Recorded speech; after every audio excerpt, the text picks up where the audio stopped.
I heard of once in a lullaby. Somewhere over the rainbow, skies are blue, and the dreams that you dare to dream really do come true. Someday I'll wish upon a star and wake up where the clouds are far behind me.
We met in college, I think during a copy editing class. I noticed that Adam had a Spider-Man folder and I had a Superman folder, and I think we started talking about which superhero was more appropriate to be a journalist in a copy editing class, and then I think that's where we met, and we're in college classes together. 'Cause I want you to know. Superman makes more sense because he's actually a journalist who writes newspaper stories, and Spider-Man is Peter Parker and he is just a photographer. And so in a copy editing class it's more appropriate to be Superman rather than Spider-Man. So I went. In college, a lot of people called me Peter Parker because I somewhat resembled the character and the body type. But I don't think Katie knew what she was in for. She didn't know my lifelong love for comic books, so I think it was an unexpected thing that she'd get so much conversation out of me. I mean, I was a very quiet person. So. 'Cause I wanna know, and it's a strange condition, a day in prison. Katie instantly had my attention from the first day we met in the class. Besides being very beautiful, she just, in class, was a very smart person. We had a lot of common interests. I just thought that Katie was one of the coolest people I'd ever met. I thought Adam was very thoughtful and funny and cute, and I think that's probably why I teased him about his notebook. And I just was always struck that Adam is a very genuine person, and when you talk with Adam, whether you're like a stranger at the grocery store or out at a bar or in class, you always get the same Adam no matter what. And I think that I just knew that I wanted to know more about this guy, because you could just tell that by just meeting him. So I think that I came for, I want you to know, I want you to know.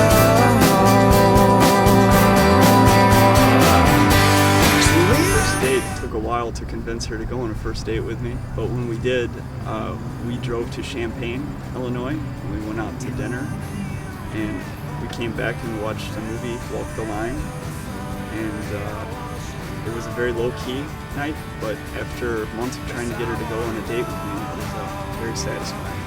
And it's a strange condition. Embarrassing, probably like 20 times. I was pretty tenacious about getting her to go on a date with me without it being a stalkerish type of thing. I knew she had to be somewhat interested, but she just, there's always something else going on.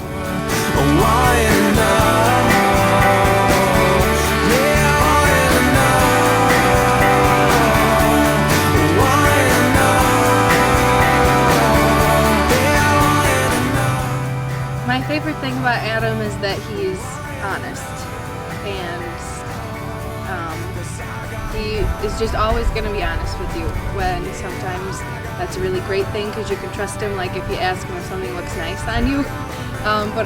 And it can be a tough thing because if you ask for his advice, he's going to give you the honest truth, even if it's hard to hear. And I think that that I really like just treasure and appreciate that about him, about just how honest he is. Katie is a very genuine person as well. I think that's the great foundation of our relationship, is that we're both people that don't like deceiving others, and so what we have is real, whether it's the best thing or not. But she's also such a caring and compassionate person that Katie would go out of her way to help a stranger, even if that person had at one point in time maybe wronged her. And it's a really good and admirable quality. It's almost otherworldly. We are called to help our friends in need. You can't count on bizarrely enough, not trying to sound like a movie or something, but before she agreed to go on like a second real date with me, we had some difficulties just because we were both graduating and she was going to move away, and she was a little unsure if we should keep trying to talk and date. And I told her I loved her before we were officially dating because I felt it. And I think that I've always been the kind of person that I wouldn't try to get into a relationship period if I wasn't going to try to work towards something. And in this case, it would be finding somebody to stay with for the rest of my life. I think that I knew when we were about maybe six months, maybe 4 months into dating, and I was living in Jacksonville, Illinois for my first job, and Adam would drive every single weekend 2 hours each way to come and visit me and spend all weekend with me, and we used to meet at this mall in Springfield, and I was sitting waiting for him. I don't know if I've ever told you this.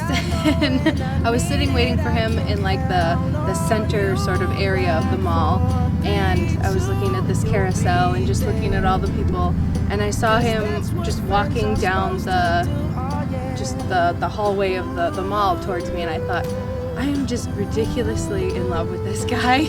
And I just think I just kind of knew that was just gonna be it. And I remember walking out to the parking lot after we'd walked around the mall, and you'd made me spend like 3 hours in FYE.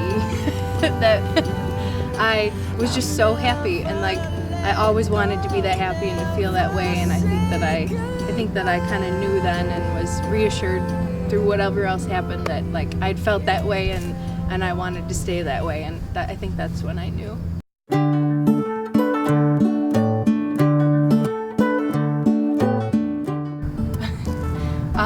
When Adam proposed, I was very surprised.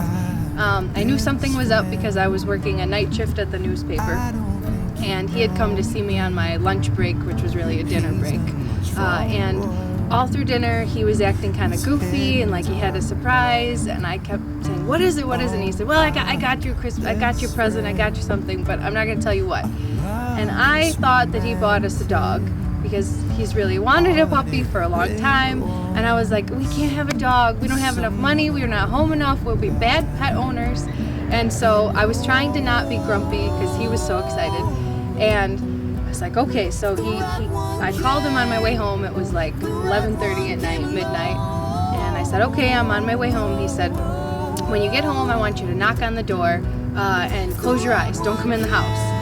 Okay, I thought, he's got a dog in there. I just don't want this dog. And so I park the car, I get home, I knock on the door, I close my eyes. Okay, all the lights go off in the dining room. And he goes, come on in, but keep your eyes closed. And so I walk in the dining room, it's dark, my eyes are closed, the lights, I can like tell the lights are on, my eyes are still closed. And I hear like rustling in a cardboard box. And I was like, it's that dog. I don't want the dog. So I was like, okay, just prepare yourself to act happy. And so he goes, okay, open your eyes. And there's this giant, like almost the size of a refrigerator box with bright green shiny wrapping paper on it. It was like 2 weeks before Christmas and a big red bow on the front. And you could tell there was kind of like a door cut into it. So I pulled open the box and it was not a dog. It was Adam with like a suit on and a tie, down on one knee with a little ring box. And I started laughing hysterically because I was so happy it wasn't a dog and that it was Adam. And then I kind of fell down to my knees and he asked me to marry him, and I of course said yes and was very happy. So it was very cute and memorable. Sounds lovely. He stepped right out of a tree. If only, if only.